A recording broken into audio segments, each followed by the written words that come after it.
અહીંયા આપણે શાળામાં આવ્યા તો પહેલાં તો એમને આપણે આવકાર આપીએ.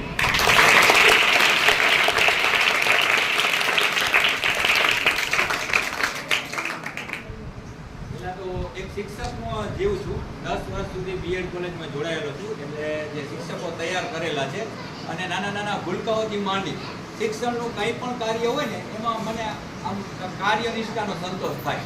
એટલે તમને હસતા જોઈ મને એમ થાય કે ના, ખરેખર મેં આજે કામ કરેલું છે એ સંપૂર્ણ મને આનંદ થાય કે પગાર લઈએ છીએ ગવર્મેન્ટનો તો એ પગારમાં નિષ્ઠા મળે છે. એટલે આજનો દિવસ સાહેબને મળવા આવ્યો હતો. સાહેબ હોય તો ખાલી મળી લઈએ, વાતો કરીએ. અને સાહેબ કે માહોલ જ એવો છે, તમે ટાઈમ ટુ ટાઈમ જ આવેલા છીએ અને મારી સાથે તો હોય જ. શું નામ છે એનું? જગ્ગુ. તો મેં ટાઇટલ જ આપી દીધું છે જગ્ગુ વિથ જોશી સર. બરાબર? એટલે દિવ્યેશ સર કોઈને યાદ ન રહીએ પણ જોશી સર. એટલે બીએડમાં તો ત્યારથી જગ્ગુ વિથ જોશી સર. એટલે કદાચ તમને મારું નામ યાદ રહેશે, બાકી નામ યાદ રહેશે નહીં. એટલે હું હવે વધારે એમને બોલું તો તમે મને સાંભળશો નહીં. બરાબર છે? તો એના માટે મારે મારા મિત્રને બેગમાંથી બહાર કાઢવો પડશે. અને એ મિત્રનું નામ શું છે તમે બધા જાણો છો. શું નામ છે એનું? જગ્ગુ. બરાબર છે?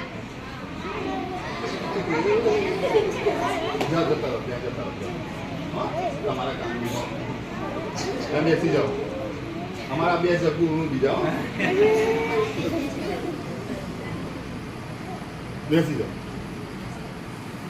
ત્યાં તો અમને માહોલ નથી મળ્યો. ત્યાં તો જે તે સમયે બરાબર ગાંધીજી અત્યારે હોય તો કેવી જીવવાની મજા આવે. બચારા કેટલું સહન કર્યું, હડતાલ કરી, ભૂખ હડતાલ કરી, જેલમાં ગયા. તો એ આનંદ એને મળ્યો નહીં, પણ એની શહીદી આપણને અત્યારે આપણે કેવા આઝાદ ફરીએ બરાબર, અંગ્રેજોના ગુલામ નથી. તો એવું જ અમને ક્યાંક વાતાવરણ નથી મળ્યું. પણ જે તે સમયે ભૌતિક સુવિધાઓ નહોતી, આવું ડિજિટલ નહોતું. એટલે અમારા શિક્ષકની પણ કંઈ ભૂલ નથી, પણ વાતાવરણ એવું નહોતું. તો તમને અત્યારે આટલું વાતાવરણ મળે છે, શિક્ષકોનો સહકાર મળે છે. અને કોઈ પણ આવી રીતના મારી જેમ બહારથી આવે અને એને 5-10 મિનિટનો ટાઈમ આપે છે. તો આ પહેલાં તો આ સંસ્થાના જે સમગ્ર સ્ટાફ, સાહેબ અને બધાનો હું આભારી છું કે ગમે ત્યારે આવ્યા હોય ત્યારે એમ કે મોસ્ટ વેલકમ. બરાબર છે?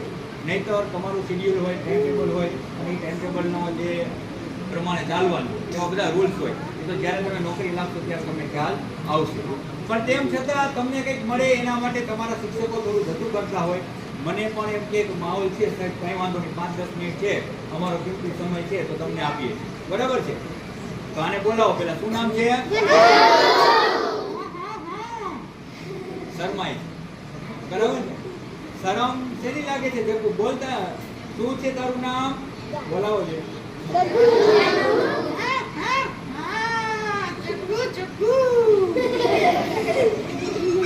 જગ્ગુ અને હું તું અહીંયા સામે આવતી મજા આવશે. વાતો કરશું શિક્ષણલક્ષી, આરોગ્યલક્ષી કંઈક તમને જાણવા મળે અને તમે આમાંથી શીખો. બરાબર છે? તો પહેલા તો આપણે અત્યારે ડબલ ઋતુ છે. બરાબર છે? ડબલ ઋતુ એટલે આપણને ખબર છે ઉનાળો પણ નથી, શિયાળો પણ નથી અને હમણાં વાદળા થશે તો ક્યાંક માવઠાના પરિણામ છે. તો આવી ઋતુ બદલતી રહે. શું કામ ઋતુ બદલે છે?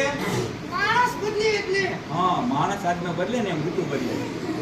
માણસે જો ઘડી ઘડી બદલી જાય છે. આપણે કંઈક ઓછીને જોતું હોય, તમે રજા લેવા આવો ત્યારે ખબર છે કેવું ખોટું બોલો છો, બદલી જાઓ છો. બરાબર છે? તો ઋતુનું પણ એવું છે. એના માટે આપણે નાની નાની કાળજીઓ રાખવી પડે. બરાબર છે? તો એ નાની કાળજી રાખશો ને એટલે બીમાર ઓછા પડશો.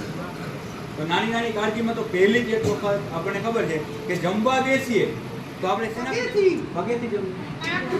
શેનાથી જમીએ છીએ? તો હાથેથી જમતા હોય તો આપણને જે સાહેબે વાત કરી ને કે ચકલીઓ જીવજંતુ લઈ જાય એટલે આપણું અનાજ ના બગડે, એમ આપણું શરીર ના બગડે ને એના માટે આપણે દેખાય નહીં એવા પણ સૂક્ષ્મ જીવજંતુ હોય આપણી હથેળીમાં. તમે ક્યાંય હથેળી લગાવી હોય, ક્યાંય વાતાવરણમાંથી ભળી ગયા હોય, એવા નાના નાના બેક્ટેરિયા તમારી હથેળીમાં હોય તો જમતા પહેલા હાથ અચૂક ધોવા જોઈએ. 2 મિનિટ ધોવા જોઈએ. પણ 2 મિનિટ નહીં તો કાંઈ નહીં, આપણે 30 સેકન્ડ, 20 સેકન્ડ, 10 સેકન્ડ જેવો સમય. બરાબર છે? અને હાથ છે એ ધોવા માટે શેનો ઉપયોગ કરવો જોઈએ? હા, ફીણ.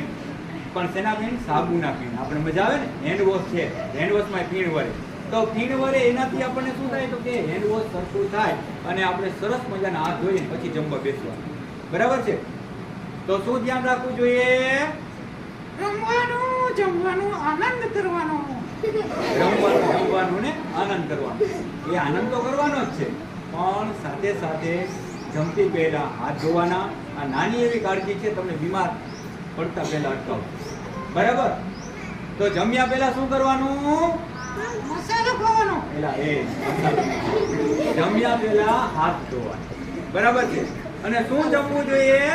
મંચુરિયન, પાણીપુરી. મંચુરિયન પાણીપુરી ખવાય?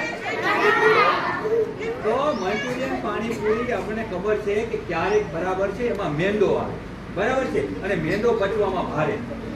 તો અનાજ કેવું ખાવાનું? આપણું પૌષ્ટિક ભારતીય ભોજન છે. મગ છે, કઠોળ છે, રોટલી છે, શાક છે, દાળ ભાત છે, આ જમવાનું. બરાબર? બાકી મંચુરિયન ને એ બધું જગવું આમ તો તમને હસવા માટે બોલાવે, પણ એવું ખાવાનું પણ ક્યારે? આનંદ માટે. બરાબર? નહીતર તો પછી આપણે અત્યારે એક જાતનું બધાને ખબર છે, 2 દિવસે 3 દિવસે શું જોઈએ? ભલે ભલે પંજાબી પંજાબી. હા, પંજાબી. આપણે એક ફેશન થઈ ગઈ છે. બરાબર છે? એટલે જીવનમાં આપણને આગળ વધવામાં, સમાજને ક્યાંક આગળ વધવામાં, ભારત દેશને આગળ વધવામાં 2 જ વસ્તુ નડે છે. શું નડે છે? પુરુષોને વ્યસન અને બહેનોને ફેશન. હા.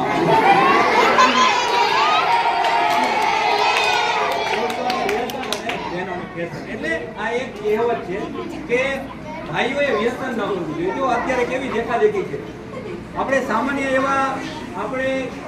ધાણાદાર માંગીએ, મુખવાસ માંગીએ તો દાંત કાઢે. બરાબર? મુખવાસ માંગીએ શું કહે? આ તો લેડીઝ જેવો છે. હા, લેડીઝ જેવો છે એવું કહીએ. કારણ કે અત્યારે એટલો ક્રેઝ થઈ ગયો છે. મસાલો છોડતા હોય, બિસ્ટોલ પીતા હોય તો એ ગમે. આ સમાજમાં આ દેખાદેખી. અને અત્યારે રીલ્સ જોઈને આપણને આવું જ જોવા મળે. સમાજ એ આપણને આ જ બતાવે છે. પણ ક્યારે વ્યસનના ભોગે જવું નહીં. આપણું શરીર પતાવવામાં પહેલું જ કારણ હોય તો વ્યસન. બરાબર? શું ન કરવું જોઈએ? બજર નો દેવી જોઈએ. એલા બજર તો બેનો નહીં. બજર નહીં, પણ પિસ્તોલ હોય, તમાકુ હોય, કંઈ પણ પડીકી ખાતા હોય કે કોઈ આપણા વાલીઓ ખાતા હોય તો ના પાડે. પપ્પાને કહેવાનું કે આ વ્યસન ખરાબ છે. આપણે જોયું હશે. બરાબર? કેન્સર. અને કેન્સરમાં શું થાય? મોઢું આખું કાપવું પડે. તમે ન હોય કેન્સરની હોસ્પિટલમાં ક્યાંક જોજો દર્દી. બરાબર છે? સૌથી મોટી બીમારી કેન્સર. એટલે શું થાય? કેન્સર એટલે કેન્સર એટલે પૂરું. બરાબર? કેન્સર નામ આવે એટલે પૂરું થઈ જાય. આખો પરિવાર છે ભાંગી પડે. તો એના માટે આપણે શું કરવું જોઈએ? તો કે વ્યસન છે એનાથી દૂર રહીએ. જે આપણે આ પૌષ્ટિક આહાર ખાવાનો છે એમાં આપણે ખબર છે અત્યારે મોટા ભાગમાં આપણે શાકભાજી આધારિત હોય છે. બરાબર? તો શાકભાજી ક્યાંથી આવે? બજાર. હા, બજારમાં. તો આપણે બજારમાંથી લઈએ તો એ શાકભાજીને ધોઈને પછી સબ્જીનો ઉપયોગ કરવો જોઈએ. કારણ કે એમાં સાહેબે કીધું એમ દવાઓ છાંટેલી હોય, કેમિકલ વાળું હોય, આપણે ખ્યાલ પણ ન હોય, એનાથી પણ કેન્સર થાય. તો જ્યારે પણ કાંઈ વસ્તુ બહારેથી લાવો ત્યારે શું કરવું જોઈએ? તો કે પહેલા ધોવાની, સાફ સફાઈ કરવાની, પછી એનો ઉપયોગ કરવાનો. કોઈ પણ વસ્તુઓ લાવો, આપણે ખબર છે ને મોટો રોગ આવ્યો એનાથી આપણે હેન્ડવોશ કરતા થઈ ગયા. કેવો રોગ હતો? હા, કોરોના. બરાબર છે? અને કોરોના આવ્યો ત્યારે આપણને બધાને શું હતું? કોરોના સે ડરો ના. હા, કોરોના સે ડરો ના. પણ એનાથી ખરેખર ડરવા જેવું. કારણ કે કોરોના એ આપણે શેનાથી આવ્યો? તો કે વાયરસ થકી જ ફેલાય. અને આપણે ખબર કોઈ છીંક થાય ને જેને કોરોના હોય આપણામાં આવી જાય. તો એવી રીતના શરદી ઉધરસનું પણ એવું છે. બરાબર? કોરોનાનું એક નાનું સ્વરૂપ એના જેવું. તો શરદી ઉધરસ પણ હોય ત્યારે કાળજી રાખવી જોઈએ. જ્યારે છીંક ખાવાની હોય ત્યારે આપણે બધા જે વચ્ચે બેઠા હોય ત્યારે રૂમાલ રાખવો જોઈએ. બરાબર? શરદી ઉધરસમાં ધ્યાન રાખવું જોઈએ. અને બીજું મોટા દવાખાના ફૂલ હોય, શેમાં હોય? તાવ. અને તાવ આવે એટલે શું થાય? હા, તાવ આવે એટલે ઠંડી લાગે, ચક્કર આવે. અને આવો તાવ હોય એટલે કેવું હોય? મેલેરિયા. આવો તાવ આવે એટલે મેલેરિયા હોય એની દવા લેવાની અને પછી સારવાર કરવાની. એક દિવસ તાવ આવે, એક દિવસ જતો રહે. બરાબર? અને એ શેનાથી ફેલાય છે? હાથીથી ફેલાય. શેનાથી ફેલાય છે? મચ્છર. આપણે પાણી ભરીને કુંડા મૂકીએ ત્યારે ધ્યાન રાખવાનું, 2 દિવસે સાફ કરી દેવાનું.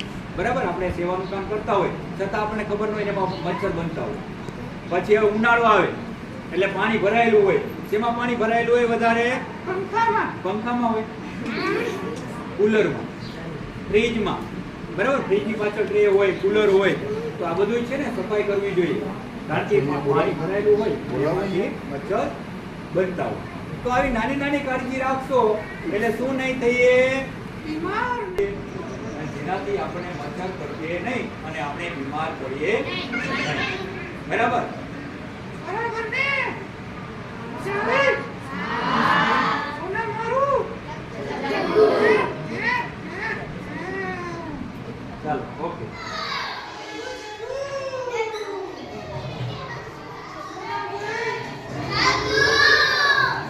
હવે એ તમારું નામ પૂછવા આવે, તમારે એનું નામ પૂછવા પછી વાત આપે છે. ઓકે? શું નામ છે?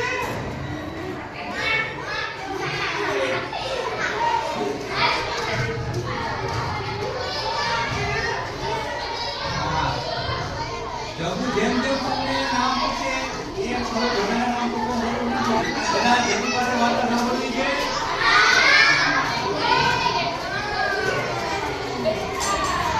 ચાલો, જગુ તમને વાર્તા સંભળાવે. બરાબર છે? જગુ અને હું બંને વાર્તા કહેતા હતા. બરાબર છે? એક હતો જેઠો. જેઠો જોયો છે ને? હા, રામ રામ કરે જેઠો. કેમ કરે જેઠો? રામ રામ કરે એ જેઠો. અને ઈ એક તળાવમાં રહેતો. તળાવમાં શું હોય? પાણી હોય તળાવમાં. બરાબર છે? એની અંદર જેઠો રમે. અને જેઠા ભાઈ તળાવમાં આમથી આમ બીજું મારે. એક ઉપર સિંહ હોય. જંગલનો રાજા સિંહ. આમ ચાલે ને તાકાતવાળો ખરો ને? સિંહ કેમ ચાલે?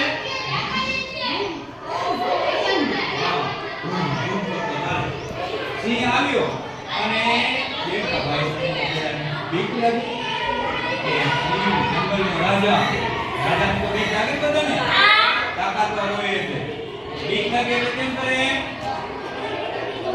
હા, ડરી ગયો. અને ડરી ગયો જેઠો. પછી તો થોડી વાર થયું ત્યાં તો જેઠો ભાઈ બોલવા માંડ્યા. શું બોલવા માંડ્યા? તમે બધા બોલો છો? રામ રામ જેઠા ભાઈ કરે. અને જંગલના રાજાને બીક લાગી. આવો અવાજ છે ને?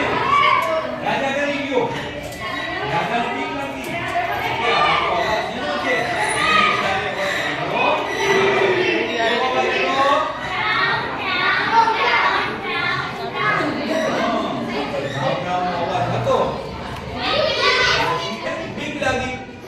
દેડકા ભાઈ તો મોજમાં આવી ગયા, તાનમાં આવી ગયા અને બોલવા માંડ્યા. શું બોલ્યા? અને અભિમાનમાં એ ડિસ્કો કરતા કે તમારે ગયા. કેમ ડિસ્કો કરે?